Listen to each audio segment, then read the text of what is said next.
In 1984, videotapes served as dating services across America. Men and women recorded themselves hoping to meet someone special. One man appeared on these tapes looking for love. He spoke smoothly about wanting to meet women and start a family. No one watching knew they were looking at a serial killer. Christopher Wilder grew up in Sydney, Australia before moving to Florida 11 years earlier. He built a successful career as a race car driver and fashion photographer. His charm and good looks opened doors. Young women found him attractive. His professional status gave him access to beauty pageants and modeling events. Behind this polished exterior lived a predator. March 1984 brought two disappearances that would eventually connect. Rosario Gonzalez, a 20-year-old woman, vanished from the Miami Grand Prix. Wilder participated in that race. A week later, Elizabeth Kenyon, a 23-year-old Miss Florida finalist, disappeared without a trace. Wilder had been dating her. When detectives wanted to question him, he was nowhere to be found. Detective Hanlon in Miami started tracking these disappearances. The cases shared disturbing similarities. Both women were young and attractive. Both vanished from public events. Both had crossed paths with Christopher Wilder shortly before going missing. The pattern was forming, but Wilder stayed ahead of the investigation. March 20th in Tallahassee brought another victim into Wilder's path. Linda, a 19-year-old sophomore at Florida State University, walked through Governor's Square Mall. She had a longtime boyfriend and dreams of studying marine biology. Her life centered around school, the beach, and planning her 5-year anniversary with her boyfriend. That afternoon shopping trip changed everything. A man approached Linda inside a department store. He introduced himself as a photographer and asked if she wanted to model. Linda politely declined. She had a boyfriend who wouldn't approve. The man followed her to the parking lot. Before she could react, he punched her in the solar plexus. She blacked out. When she woke up, she was in his car speeding away from Tallahassee. 12 hours of terror followed. Wilder drove Linda to a motel in Bainbridge, Georgia, 40 miles from where he took her. Inside the room, he tortured her. He used electricity. He assaulted her repeatedly. Linda fought back with everything she had. During one moment when Wilder turned his attention to the television, she lunged for the door. They fought. He hit her over the head. She collapsed. He climbed on top of her. Linda made a split-second decision. She played dead. Her body went limp. Wilder relaxed slightly. Linda waited. Then she jabbed her fingers into his eyes. He screamed. She ran to the bathroom and locked herself inside. She lay down in the bathtub motionless. Minutes passed like hours. When she finally opened the door, he was gone. Linda ran barefoot to the motel's front desk. The night manager saw her condition and immediately called for help. A sheriff's deputy arrived within minutes. Linda was shaking but determined. She told him everything. A man kidnapped her. He tortured her. The officer called an ambulance and went to the room. Blood covered the carpet and walls. Torn duct tape scattered across the floor. Forensic teams were called in. At Memorial Hospital in Georgia, Linda refused to stay silent despite her severe injuries. Her testimony reached Detective Hanlon in Miami. When he heard the description of the attacker, everything clicked. Tall, well-dressed, slight accent, neat beard and mustache. It matched Christopher Wilder perfectly. Hanlon and his colleague immediately flew to Georgia. At the hospital, Linda identified Wilder's photograph without hesitation. She described his methods, his threats, his violence. Hanlon knew they were dealing with something far worse than isolated incidents. This was a serial predator. The FBI was contacted. A nationwide manhunt began. Reports started coming in from across the country. Cheryl Bonaventura disappeared from a shopping center in Mesa, Colorado. A 21-year-old woman from Oklahoma was found dead in Kansas. Michelle Korfman, 17 years old, vanished from Las Vegas. The pattern was unmistakable. Wherever Wilder went, someone died. He was killing every 2 or 3 days. April 4th in Torrance, California. Tina, a 16-year-old girl, walked through the Del Amo Fashion Center looking for a summer job. She had been having trouble with her boyfriend. Her home life was complicated. She lived with her. A man approached her in the mall. They talked. Passers-by noticed the conversation seemed formal and friendly. They walked to the parking lot together. Seconds later, she was in his car. They disappeared. That evening, Carol, Tina's mother, called the police. Her daughter hadn't come home from school. She hadn't been in touch all night. The California police didn't take it seriously at first. They assumed teenage drama. But Tina's situation was far more serious than anyone realized. 200 miles away in a motel room, Tina stared at the ceiling, unable to move. The man from the mall slept beside her. His threats echoed in her mind. He told her he had killed before. He wouldn't hesitate to kill her if she didn't obey. When morning came, he blindfolded her and led her back to the car. His gun and knife were always within reach. They drove for hours. At night, he stopped at another motel. That night, Wilder stood beside Tina with scissors. He cut her long hair to her chin. Tina realized with dread and strange relief that he was changing her appearance so she wouldn't be recognized. This meant he wanted to keep her alive. A routine developed. They drove all day, stopped occasionally for gas and food. At drive-in restaurants, Tina looked for opportunities to escape. A bathroom window, a scrap of paper to leave a note. But Wilder was always watching. 6 days passed this way, April 10th in Gary, Indiana. Wilder turned to Tina and gave her an impossible order. She had to help him find a new victim. If she refused, she wouldn't live to see another day. Tina walked through the local mall terrified. She kept Wilder in the corner of her eye. She noticed he was fixated on one girl around her same age. He nodded to Tina. She had no choice. Tina approached the girl and introduced herself. The girl's name was Dawn. Tina pretended to talk about a local beauty competition.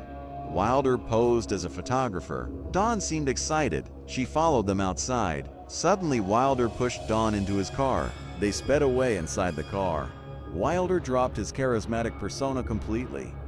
He threatened Dawn the same way he threatened Tina. He had killed before. If she didn't behave, he would kill her too. That night at a motel in Ohio, Wilder broke the bathroom lock. He told Tina to take a bath. He stayed in the bedroom with Dawn. From under the bathroom door, Tina saw lights flickering erratically. She knew what was happening. The same torment he inflicted on her. The next morning, they got back in the car and drove eastward. At some point when Wilder got out, Tina found herself alone with Dawn. Dawn asked how they could escape. Tina wanted to believe they could get through this together, but that didn't happen. April 12th at a motel in Victor, New York. Tina was watching television when suddenly her mother appeared on the screen. She threatened the man who took her daughter.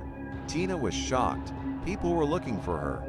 Her mother's strength changed everything. She wasn't alone. But the TV appearance had the opposite effect on Wilder. He frantically gathered his belongings. He knew the police were closing in. He wouldn't go down without a fight. Meanwhile, law enforcement scrambled to piece together mounting evidence. Tracking Wilder felt like chasing a ghost. He crossed state lines faster than they could follow. Administrative slowdowns and miscommunications plagued the investigation. It had been over a month of failed efforts. The FBI made a bold move. They broadcast Wilder's dating service video. The public saw his face, heard his voice, learned his mannerisms. The charm that once drew people in now revealed the danger lurking beneath. His background was exposed. He was a suspect in multiple violent crimes in Australia. His glamorous careers as a race car driver and fashion photographer were the perfect cover. With Tina's mother and the public on their side, the police closed in. Wilder sped down the road with Tina and Dawn trapped in the back seat. After less than an hour, he stopped near the Finger Lakes, a secluded area in upstate New York. He ordered Dawn out of the car. Wilder forced Dawn deep into the woods. He jumped on her, his hands wrapped around her throat. Dawn's vision blurred. She fought with everything she had. They fell to the ground. Then she saw the flash of metal. He had a knife. He stabbed her repeatedly. On the ground, bleeding out, Dawn watched as he quietly got up and walked away. Dawn knew he could come back and finish the job. She needed to move. Once he was out of sight, she pulled herself upright. She stumbled to a tree. Sunlight broke through the branches. She felt a surge of strength. She didn't know the extent of her injuries, but she knew they were bad. She took off her pants and tied them around her chest. Dizzy and fuzzy, she made her way to the road. A delivery truck stopped. The driver rushed her to the hospital. At the hospital, staff treated Dawn's injuries. Wilder had miraculously missed her heart.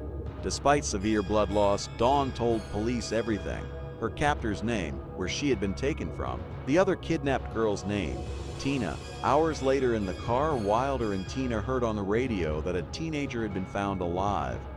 The FBI knew which direction Wilder was heading. They knew what car he was driving. They were finally one step ahead. Wilder panicked. He sped into the parking lot of the Eastview Mall in New York. From a distance, he spotted Beth Dodge, a 33-year-old mother in her golden Pontiac Firebird. At gunpoint, Wilder forced Beth into his car. He made Tina follow them in the Firebird. After a short ride, they stopped in a secluded area. The minute Beth got out of the car, Wilder shot her in the back. Point blank, he killed her for a car. Tina had been captive for 9 days. Her difficult childhood taught her about survival. She had been exposed to violence, drugs, and abuse from a young age. She knew how to absorb brutality and being controlled, but she never predicted Wilder's next move. After shooting Beth Dodge, they drove toward the Canadian border. Wilder became different. He put his arm on the middle console. He told Tina he would take her to Boston Airport and let her go. Tina didn't believe him. It could be a trick. Despite roadblocks on every major highway, Wilder avoided them. They arrived at the airport. He bought her a one-way ticket to Los Angeles. No one recognized them. Tina kept her head down. Wilder was clearly panicked and reckless. He could change his mind at any moment. Then, just like that, he turned away and walked off. He left her to board the flight alone. Tina was still afraid he would come back. She kept looking over her shoulder. Not until she was on the plane did she know for sure that she was actually released from him. April 13th, soon after landing in Los Angeles, Tina rushed to the police station. It was now up to her to expose Wilder. His spree of violence needed to stop. Tina's father, absent her entire life, suddenly appeared with the top criminal lawyer in California. Other jurisdictions insisted Tina was involved with Wilder as an accomplice. They were after her. Miami detectives hoped to find out information from her. Public opinion turned against her. The media twisted the narrative. She was labeled an accomplice instead of a victim. With the Firebird on everyone's radar and Tina cooperating in custody, police went on high alert. The golden 1982 Pontiac Firebird was spotted in Colebrook, New Hampshire. 2 state troopers approached with extreme caution.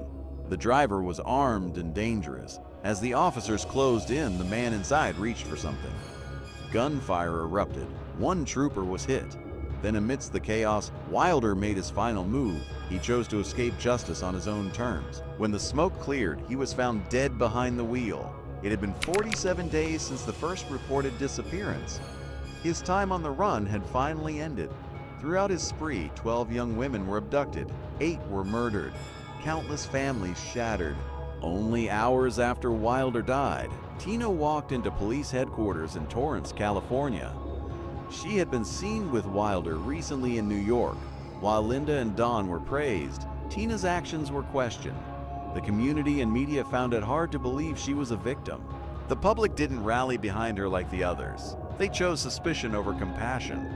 Torrance Police Captain Jim Pop stepped up and gathered the press.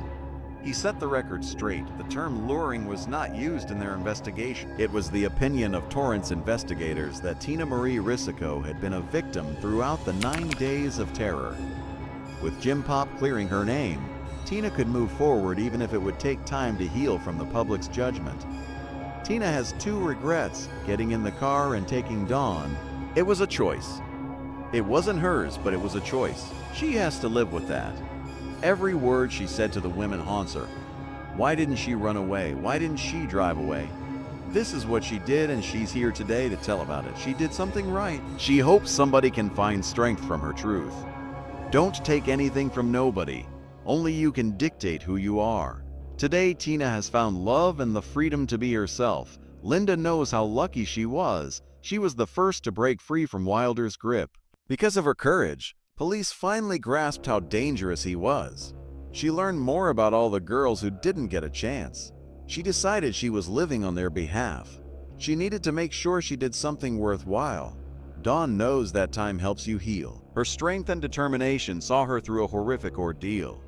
She has 2 beautiful children she lives for. Some days are hard and some days are amazing. It is just this journey.